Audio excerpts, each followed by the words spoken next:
Getting to the remarks that I want to share with you, my dear comrades and friends, today, on the occasion of the African Social Movements Baraza 2025, under the theme, The Power of Movements.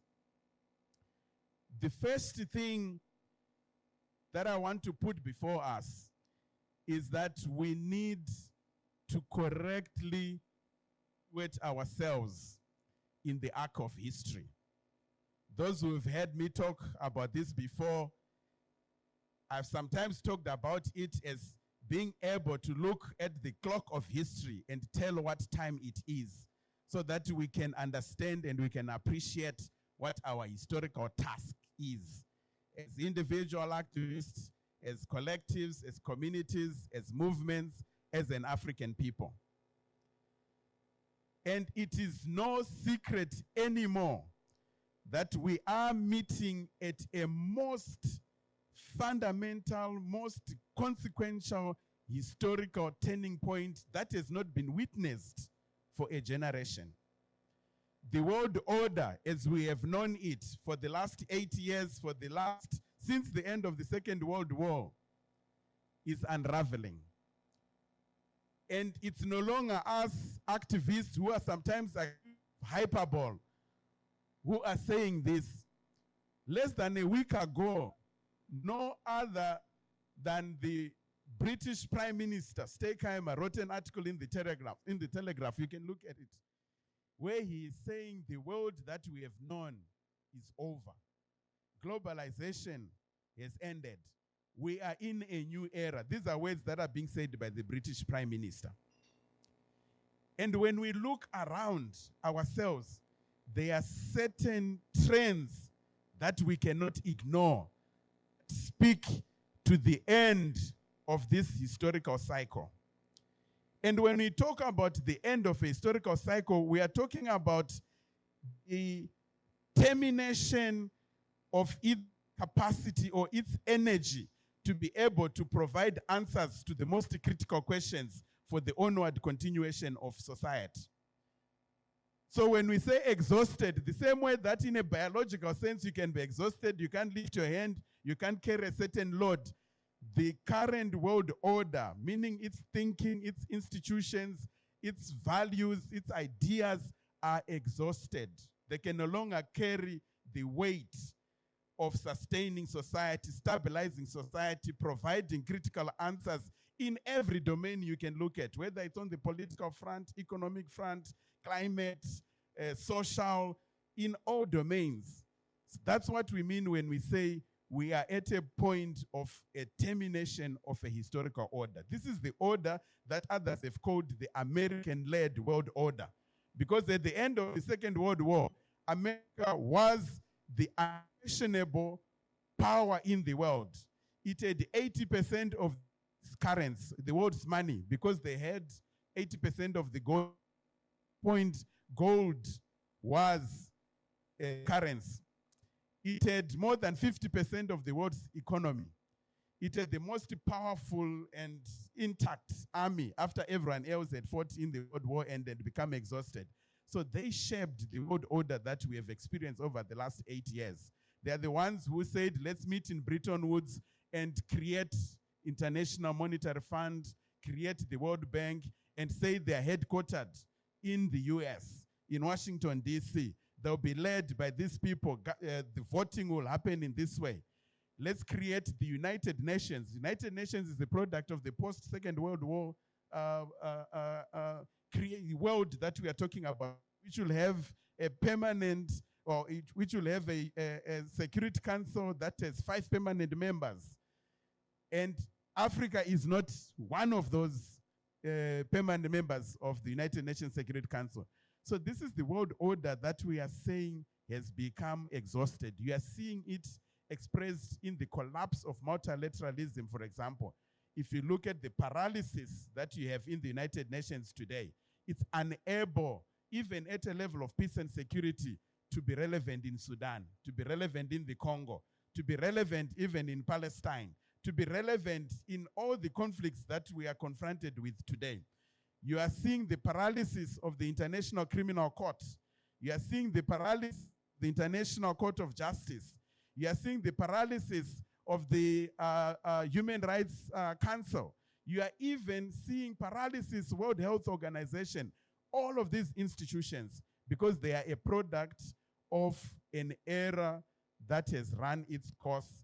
And this is the moment, this is the context within which we are meeting. And it's important for us to situate ourselves correctly on that arc of history, so that some of the things that we are looking at, we have to appreciate that we cannot manage our way out of them. We need to have a vision. We need to be able to define the right things that we should be doing. I always share with comrades the difference between leadership and management, in the sense that management is doing things right, but leadership is doing the right things. This is a moment when we need to know and define the right things to be doing, because we could easily be people on the Titanic that's about to hit an iceberg, and we are busy training people on the fine art of fine dining. You put the fork on the left, this here, you put your napkin here, and a minute later you're hitting an iceberg. This is where we are. It's important to understand that. The second thing, we need to be able to characterize the nature of the crisis that confronts us correctly. It's easy in most of our struggles to talk about it as a governance crisis. We like these silos. We talk about it as an economic crisis. I appreciate that we are facing an all-encompassing compound crisis. In my own reflections, I have seen the failure of this order that is exiting to answer critical economic questions about economic justice, about equity, has created this strife amongst us, which has created politics.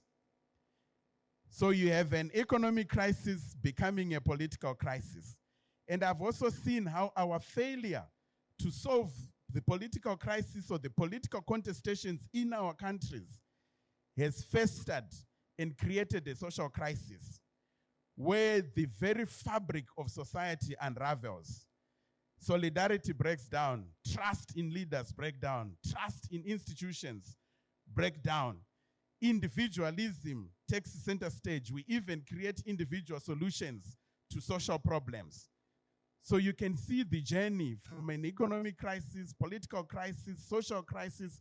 But for the longest time in my own journey as an activist, I've ignored the next stage, which is what then happens to us as individuals when we have failed to solve these dimensions of crisis. And I want to share today that in my reflections, I've seen that it becomes a crisis that is inside us. It's an inner crisis. It's an individual crisis. You can even talk of it as a spiritual crisis, because there's a certain breakdown that happens within us. So here we are. We are the same people who have experienced all of this, and the same people who have become broken inside. We are wounded. And at the same time, we must exercise leadership whilst we are wounded. We are traumatized by the breakdown that has happened in our politics, in our economics, in the climate, in the social situations that we are dealing with. And yet, at the same time, we are the change makers that must lead from this limping and from this woundedness. So I want to suggest then that if we accept that, it means the movement we need to make to be able to respond to what I would call our historical task in this moment is a double movement. We need to look outside so that we can dream. And dreaming means the same way that about IMF as global governance, UN and all of that. We need to have that dreaming. But the other part of the movement is a movement to look inside so that we awaken. And when we look inside and we awaken, the nearest reference point is COVID, the COVID period. When the world pulled away from us, we were forced to look inside. We awoke. And when we awoke, we realized that, wow, community was all we had. Whatever the question was, community was the answer. We realized that we actually had agency and power as citizens even before there was external support to us. We fully took on and appreciated what it means when Becky, TrustAfrica, APN, and all of those who have been working on African philanthropy said, philanthropy is more than money. It's also about talent, treasure, it's your networks. We fully appreciated that because we awoke. We remembered, and Apioko was challenging us to that. We remembered that the same people who knew how to treat a fever before there was the first corporate farmers in our communities in Africa. There were certain bushes that we went and we plucked and we boiled them and we infused them and it would treat a fever. So people who know from Southern Africa of 𝗔𝗯𝗿𝗶, a hit. It was trending online. But these were herbs, these were bushes that we had lived with all along. But we're waiting for drugs to come in from India, from the UK, from the US, from everywhere. We awoke to the resources that we had before there was funding, before there was money. We remembered that we are the same people who knew how to fight wars with courage. I think Kumba talked about courage before, when we needed to. We are the same people who knew how to make peace, even in contexts where there had been a loss of life. We knew how to bring about peace and restore harmony in our communities. We are the same people who knew how to heal broken wounds with wet mud, some leaves and twigs in a bush. We are the same people who, before the first formal school had been created, we knew how to raise young people to be exemplary leaders for society that will become great and build communities that are families that are powerful, communities that are powerful, nations that are powerful, empires that are powerful. We remembered, as Apioko was challenging us, that all of this was within our reach and within our access. So we need double movement. The third thing, we must have an appreciation of a theory of how change happens. And I'll abridge it now. I see Apioko coming closer. The external conditions around us have to be ripe for change. We must be in a situation that is ripe for change. And by that, we mean the crisis is deep, it's profound. The ruling order cannot continue the same way that it has continued. The ruling classes themselves are unable to continue ruling in the way that they've been ruling. And at the same time, it is merged by our desire for change to happen as people. So that's the first thing, like the conditions must be ripe for change. And I think everything we've been hearing is that the conditions around us are ripe for change. But secondly, there must be a strong enough social force that is pushing for change in the right direction that we want. And this is where the Baraza comes in. We cannot change, I think it's Martin Luther King who said, we will not roll in on the wheels of inevitability. It has to take activists like us, movements like us, daring to push, daring to struggle, daring to win. That is how change happens. It will not roll in on the wheels of inevitability.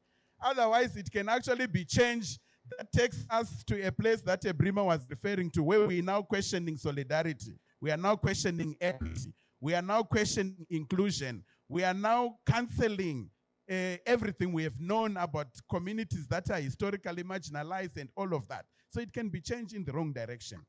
So the Baraza's historical importance is in creating this platform where we strengthen ourselves as activists, as movements, as communities, so that we are a powerful enough force that can push for the change that we want, the push for the change that will move in the desirable futures that we've been dreaming of and that we've been championing. And this is a future of equity. It's a future of justice. It's a future that finally acknowledges Africa's rightful place. So this is what the Baraza is doing. How do we collectively become this power? Because we know that when we say power, Trump is doing everything that he can do because he has the power. And he has told us that you can no longer present yourself in a pitiful manner. Then people do what you want because they pity you. No. You must have a certain leverage. The old labor movement knew that when they withdrew their labor, that was leverage. So what is our power? Baraza is its place, this question of movements. How do we become a force that cannot be ignored? How do we become a force that can push forward change in the direction that we want change to go? Lastly, as I sit down, I want to pose two questions that for us to grapple with over these next 3 days. The first is that democracy, questions of democratic space have been so critical to all of us. So how do we champion this agenda now in a context where, as part of that unraveling order, what had been viewed and presented as the beacons of democracy are in retreat themselves? And most of our organizations, our movements, had adopted a position where a key part of our democratic agenda is to appeal to those capitals, to say, look at us, we are being victimized in this way, assist in this way. How do we champion democracy in this context where there's that retreat? But secondly, we know that most of our leaders do not have an internal commitment to democracy. They accepted the language and the norms to simply constitute external legitimacy. So that when they go to the IMF, the World Bank and everything, they can say, yes, we hold elections, yes, we have a constitution, yes, we have this, but deep down, the end justifies the means. So we are caught in this double situation where even the external pressure that they would have felt is gone because those beacons of democracy, so-called, are also in retreat. The second critical question is to do with the shifts that have happened within the funding landscape.